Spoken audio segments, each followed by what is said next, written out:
welcome to Gregore Reads the Classics. I'm Gregore, and I will be reading Dracula by Bram Stoker. We'll be reading a chapter every video until we've completed the book. It's an amazing classic piece of art that I'm excited to share with you. Chapter 1, Jonathan Harker's Journal, kept in shorthand. 3rd of May, Bistritz. Left Munich at 8:35 p.m. on 1st of May, arriving at Vienna early next morning. Should have arrived at 6:46, but train was an hour late.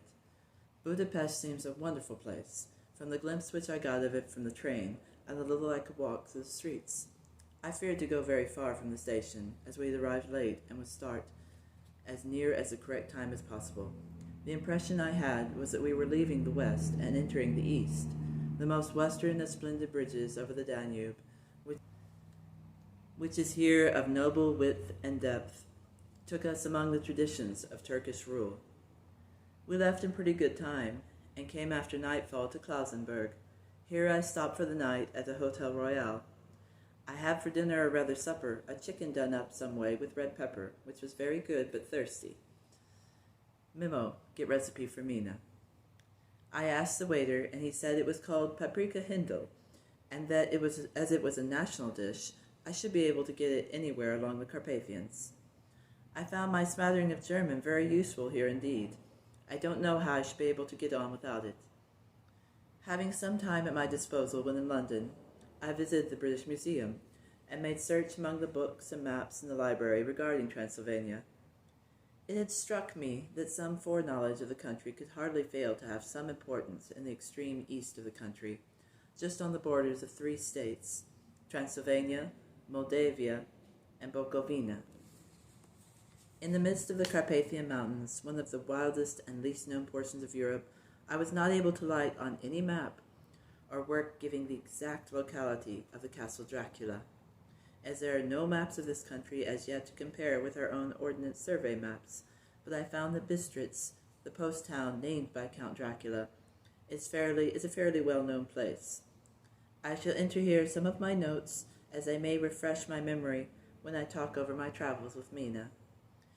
In the population of Transylvania, there are 4 distinct nationalities: Saxons in the south, and mixed with them the Wallachs, who are the descendants of the Dacians, Magyars in the west, and Szekis in the east and north. I am going among the latter, who claim to be descended from Attila and the Huns. This may be so, for when the Magyars conquered the country in the 11th century, they found the Huns settled in it. I read that every known superstition in the world is gathered into the horseshoe of the Carpathians, as if it were the center of some sort of imaginative whirlpool. If so, may stay very interesting. Memo, I must ask the Count about all of them. I did not sleep well, though my bed was comfortable enough, for I had all sorts of queer dreams. There was a dog howling all night under my window, which may have had something to do with it. Or it may have been the paprika, for I had to drink up all the water in my carafe, and was still thirsty. Towards morning I slept and was wakened by the continuous knocking at my door, so I guess I must have been sleeping soundly then. I had for breakfast more paprika, and sort of a porridge maize flour, which they said was mamajlia, an eggplant stuffed with forcemeat, a very excellent dish which they called impletata. Memo, get recipe for this also. I had to hurry for breakfast, for the train started a little before 8, or rather it ought to have done so, for after rushing to the station at 7:30, I had to sit in the carriage for more than an hour before we began to move. It seems to me that the further east you go, the more unpunctual are the trains. What ought they to be in China? All day long we seemed to dawdle through a country which was full of beauty of every kind. Sometimes we saw little towns or castles on the top of steep hills, as we see in old missals. Sometimes we ran by rivers and streams, which seemed from the wide stony margin on each side of them to be subject to great floods. It takes a lot of water and running strong to sweep the outside edge of a river clear.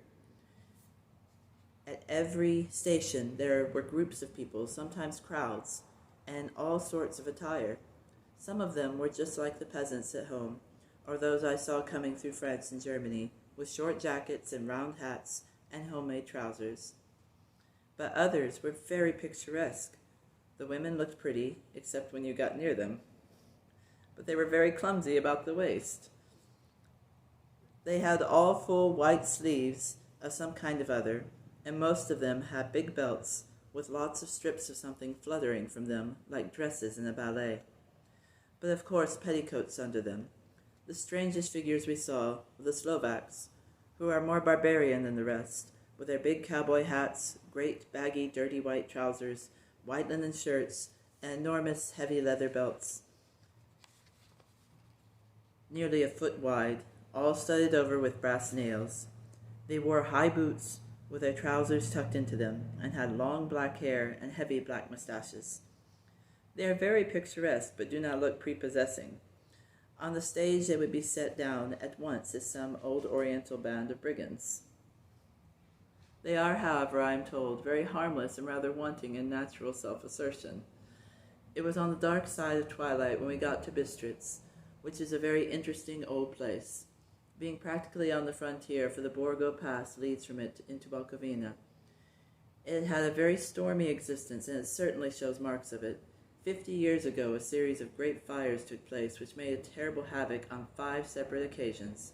At the very beginning of the 17th century, it underwent a siege of 3 weeks and lost 13,000 people, the casualties of war proper being assisted by famine and disease.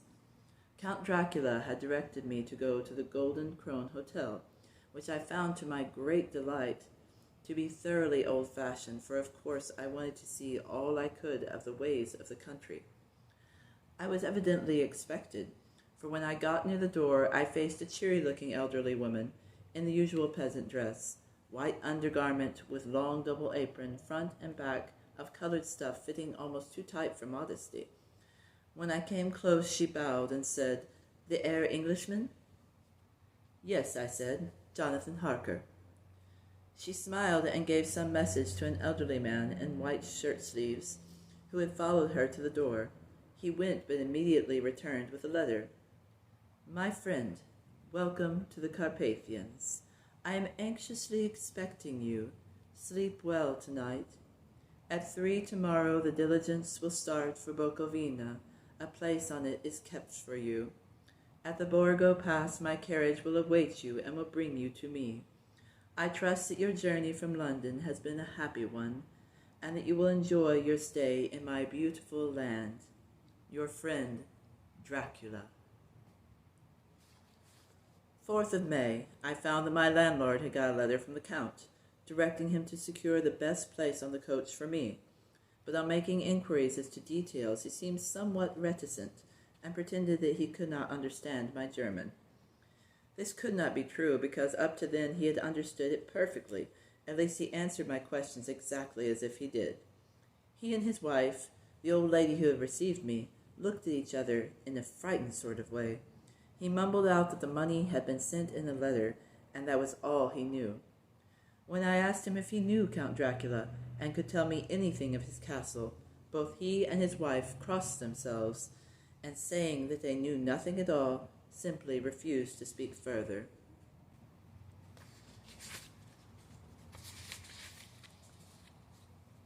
It was so near the time of starting that I had no time to ask anyone else, for it was all very mysterious and not by any means comforting.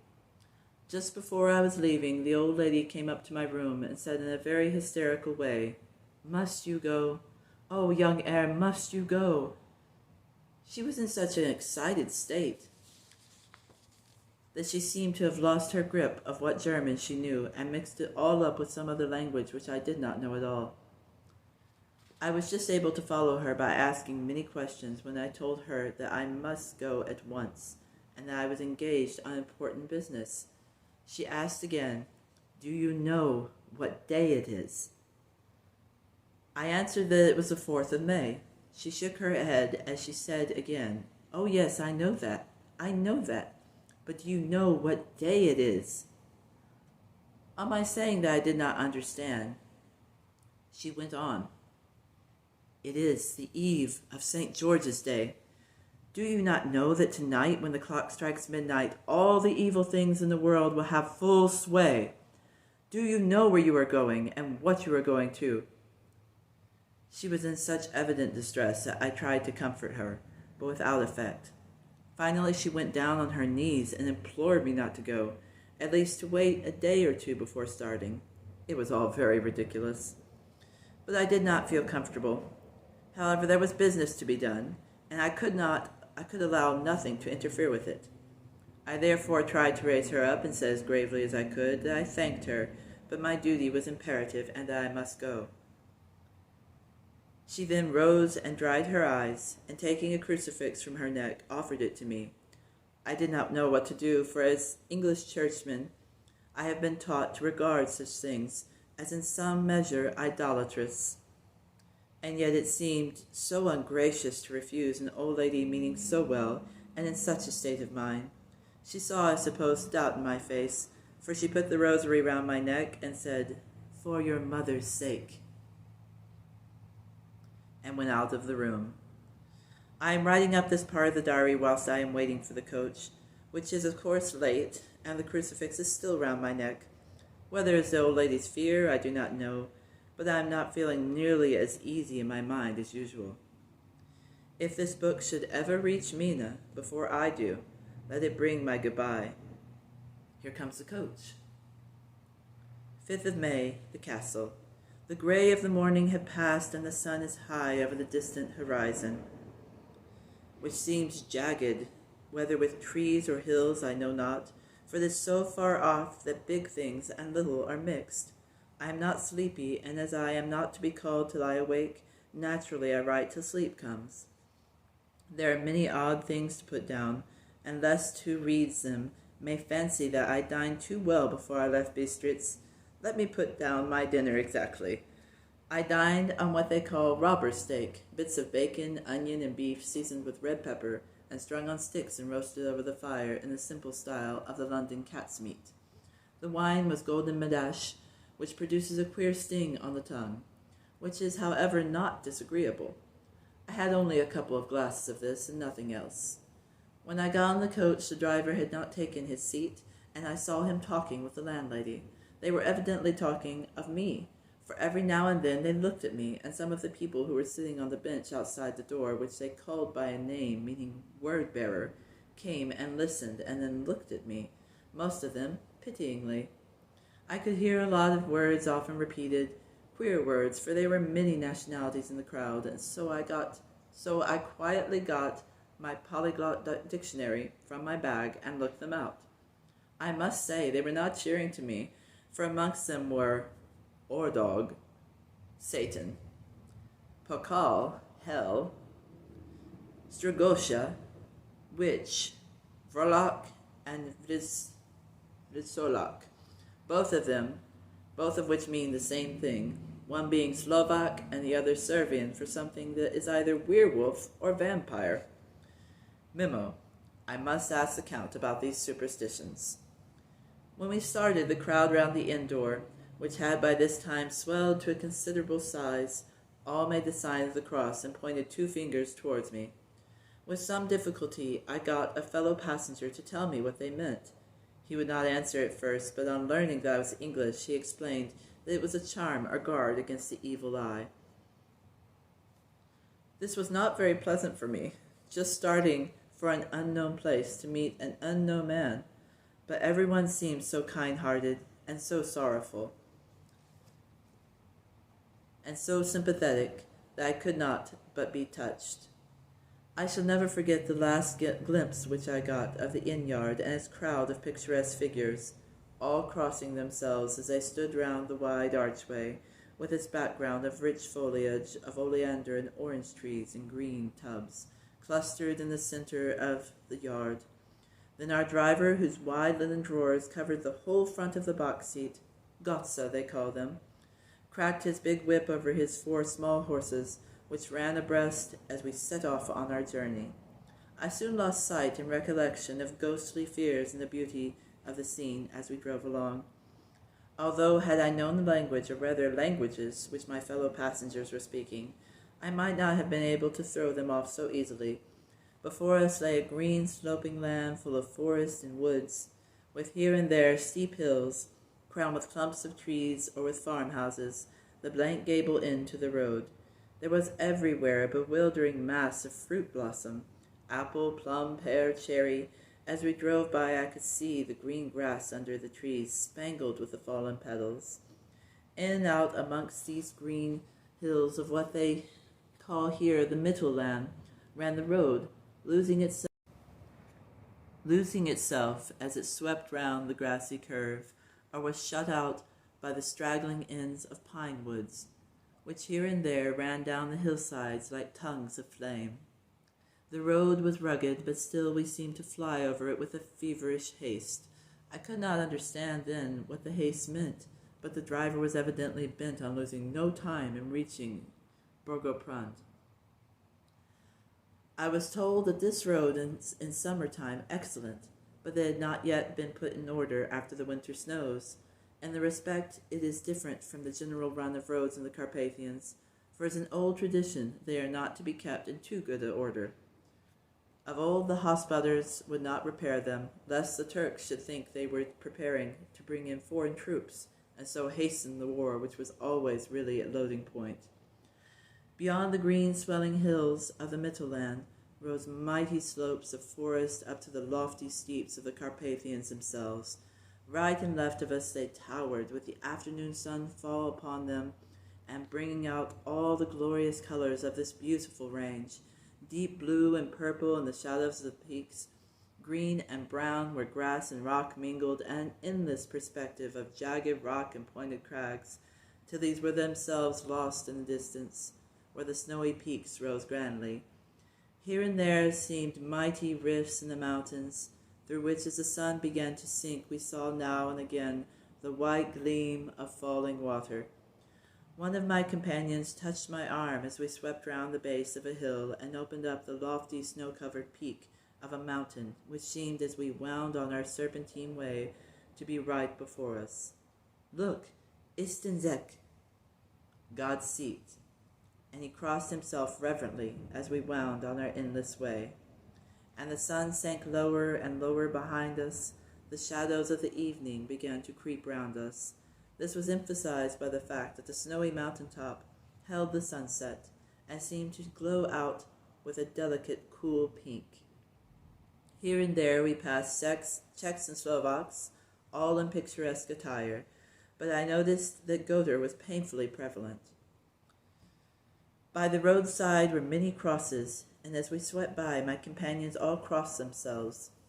Here and there was a peasant man or woman kneeling before a shrine, who did not even turn round as we approached, but seemed in the self-surrender of devotion to have neither eyes nor ears for the outer world. There were many things new to me, for instance, hayricks in the streets, and here and there very beautiful masses of weeping birch, their white stems shining like silver through the delicate green of the leaves. Now and again we passed a liter wagon, the ordinary peasant's cart, with its long snake-like vertebra, calculated to suit the inequalities of the road. On this were sure to be seated quite a group of homecoming peasants, the Czechs with their white, and the Slovaks with their colored sheepskins, the latter carrying the lance fashion, their long staves with axe at end. As the evening fell, it began to get very cold, and the growing twilight seemed to merge into one dark mistress, the gloom of the trees, oak, beech, and pine, though in the valleys which ran deep between the spurs of the hills, as we ascended through the pass, the dark firs stood out here and there against the background of late-lying snow. Sometimes as the road was cut through the pine woods, that seemed in the darkness to be closing down upon us, great masses of grayness, which here and there bestrewed the trees, produced a peculiarly weird and solemn effect, which carried on the thoughts and grim fancies engendered earlier in the evening, which the falling sunset threw into strange relief, the ghost-like clouds which among the Carpathians seemed to wind ceaselessly through the valleys. Sometimes the hills were so steep that despite our driver's haste, The horses could only go so slowly. The horses could only go slowly. I wished to get down and walk up them, as we do at home, but the driver would not hear of it. "No, no," he said, "you must not walk here. The dogs are too fierce." And then he added, with what he evidently meant for grim pleasantry, for he looked round to catch the approving smile of the rest, "And you may have enough of such matters before you go to sleep." The only stop he would make was a moment's pause to light his lamps. When it grew dark, there seemed to be some excitement amongst the passengers as they kept speaking to him, one after the other, as though urging him to further speed. He lashed the horses unmercifully with his long whip, and with wild cries of encouragement urged them on to further exertions. Then through the darkness I could see a sort of pitch of grey light ahead of us, and as though there was a cleft in the hills. The excitement of the passengers grew greater. The crazy coach rocked on its great leather springs and swayed like a boat tossed on a stormy sea. I had to hold on. The road grew more level, and we appeared to fly along. Then the mountains seemed to come nearer to us on each side and to frown down upon us. We were entering the Borgo Pass. One by one, several of the passengers offered me gifts, which they pressed upon me with an earnestness which would take no denial. These were certainly of an odd and varied kind, but each was given in simple good faith, with a kindly word and a blessing, and that strange mixture of fear-meaning movements which I had seen outside the hotel at Bistritz, the sign of the cross, and the guard against the evil eye. Then as we flew along, the driver leaned forward, and on each side of the passengers, craning over the edge of the coach, peered eagerly into the darkness. It was evident that something very exciting was either happening or expected. But though I asked each passenger, no one would give me the slightest explanation. This state of excitement kept on for some little time, and at last we saw before us the pass opening out on the eastern side. There were dark rolling clouds overhead, and the air the heavy, oppressive sense of thunder. It seemed as though the mountain range had separated two atmospheres, and that now we got into the thunderous one. I was now myself looking out for the conveyance which was to take me to the Count. Each moment I expected to see the glare of lamps through the blackness, but all was dark. The only light was the flickering rays of our own lamps, in which steam from our hard-driven horse rose in a white cloud. We could now see the sandy road lying white before us, but there was on it no sign of a vehicle. The passengers drew back with a sigh of gladness, which seemed to mock my own disappointment. I was already thinking what I had best do, when the driver, looking at his watch, said to the others something which I could hardly hear. It was spoken so quietly and in so low a tone, I thought it was an hour less than the time. Then turning to me, he said in German worse than my own, "There is no carriage here. The heir is not expected, after all. He will now come to Bukovina, and return tomorrow or the next day. Better the next day." Whilst he was speaking, the horses began to neigh and snort and plunge wildly, so that the driver had to hold them up. Then amongst a chorus of screams from the peasants and a universal crossing of themselves, a calèche with 4 horses drove up behind us, overtook us, and drew up beside the coach. I could see from the flash of our lamps, as the rays fell on them, that the horses were coal-black and splendid animals. They were driven by a tall man with a long brown beard and a great black hat, which seemed to hide his face from us. I could only see the gleam of a pair of very bright eyes, which seemed red in the lamplight. As he turned to us, he said to the driver, "You are early tonight, my friend." The man stammered in reply, The English heir was in a hurry," to which the stranger replied, "That is why, I suppose, you wished him to go on to Bukovina. You cannot deceive me, my friend. I know too much, and my horses are swift."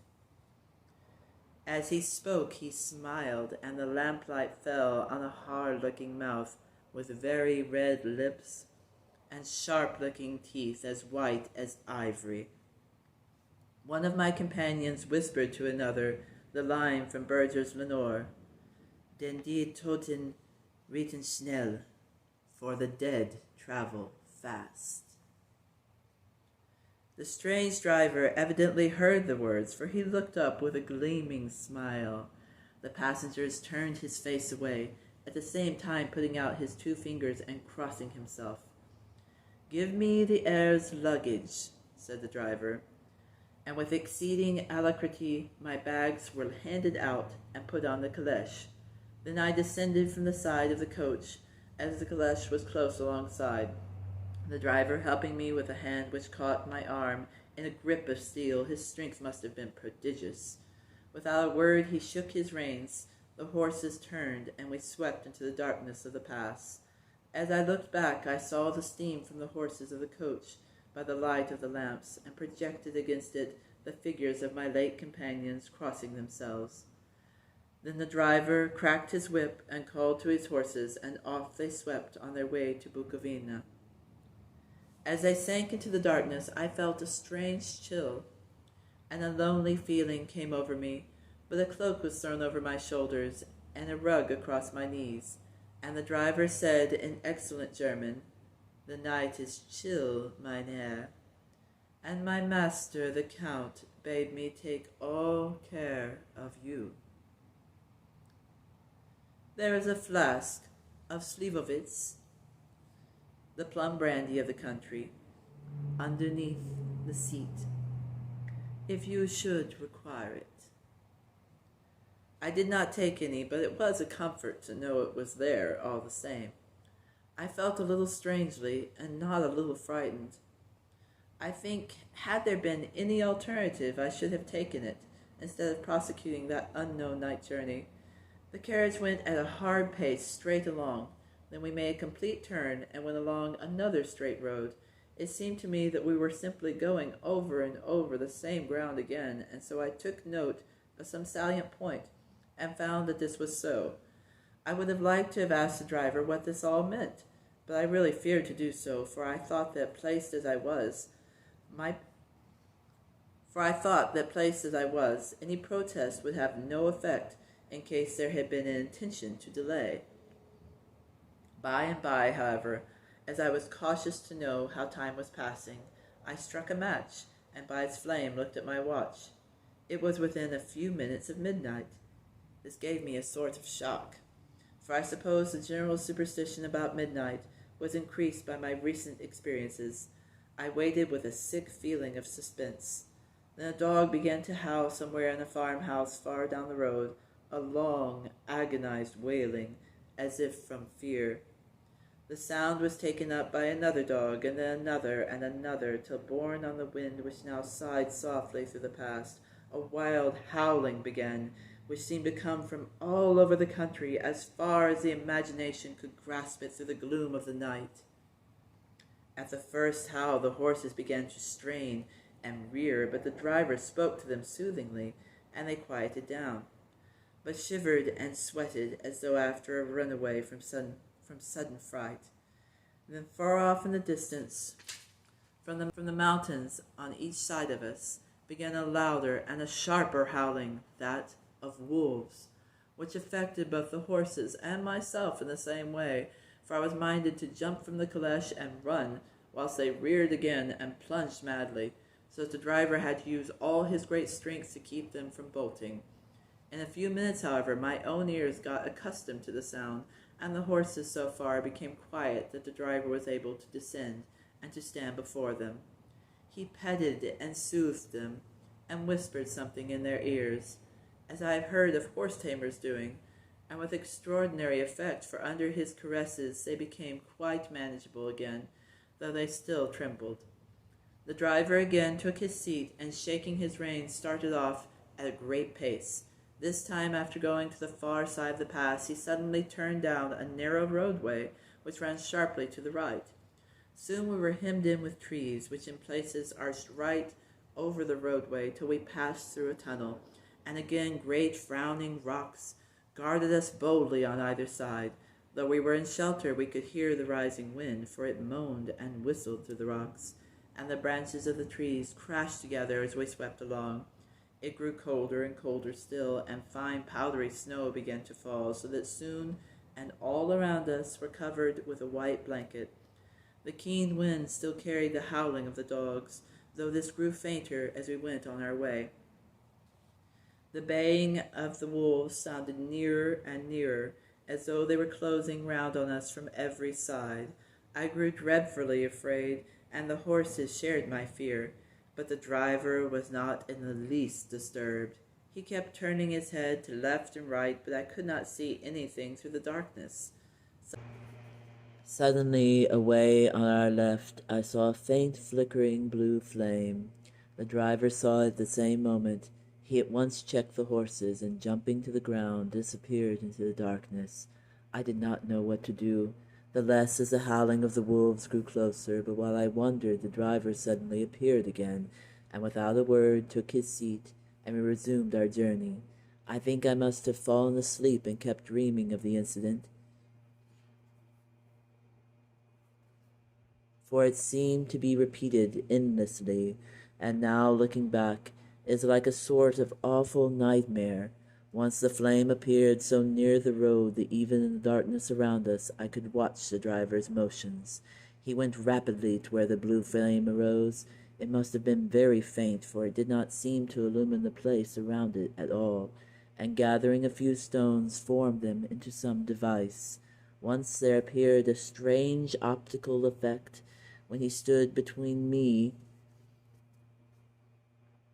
and the flame. He did not obstruct it, for I could see its ghostly flicker all the same.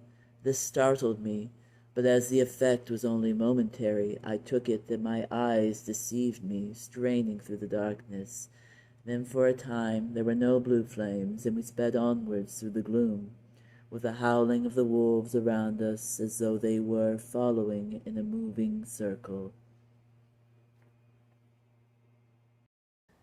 At last there came a time when the driver went further afield than he had yet gone, and during his absence the horses began to tremble worse than ever, and to snort and scream with fright. I could not see any cause for it, for the howling of the wolves had ceased altogether. But just then the moon, sailing through the black clouds, appeared behind the jagged crest of a beetling pine-clad rock, and by its light I saw around us a ring of wolves with white teeth and lolling red tongues, with long, sinewy limbs and shaggy hair. They were 100 times more terrible in the grim silence which held them than even when they howled. For myself, I felt a sort of paralysis of fear. It is only when a man feels himself face to face with such horrors that he can understand their true import. All at once the wolves began to howl as though the moonlight had had some peculiar effect on them. The horses jumped about and reared and looked helplessly round with eyes that rolled in a very painful way, in a way painful to see. But the living ring of terror encompassed them on every side, and they had perforce to remain within it. I called to the coachman to come, for it seemed to me that our only chance was to try to break out through the ring and to aid his approach. I shouted and beat the side of the caleche, hoping by the noise to scare the wolves from that side, so as to give him a chance of reaching the trap.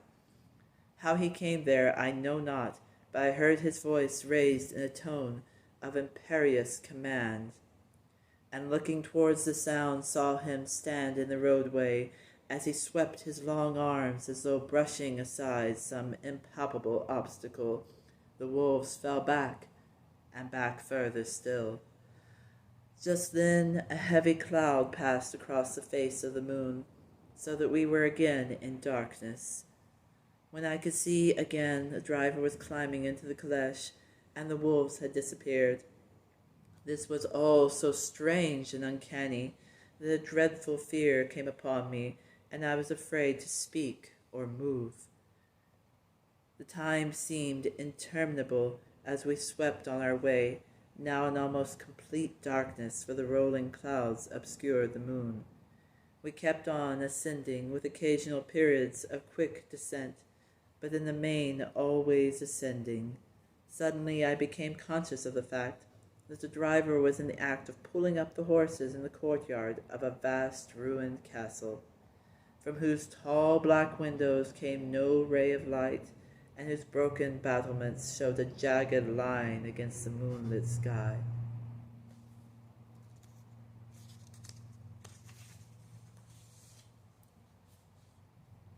And next we meet, we'll be reading Chapter 2, Bram Stoker's Dracula. I hope you enjoyed. Please subscribe to my channel, share and like. It's been wonderful reading to you.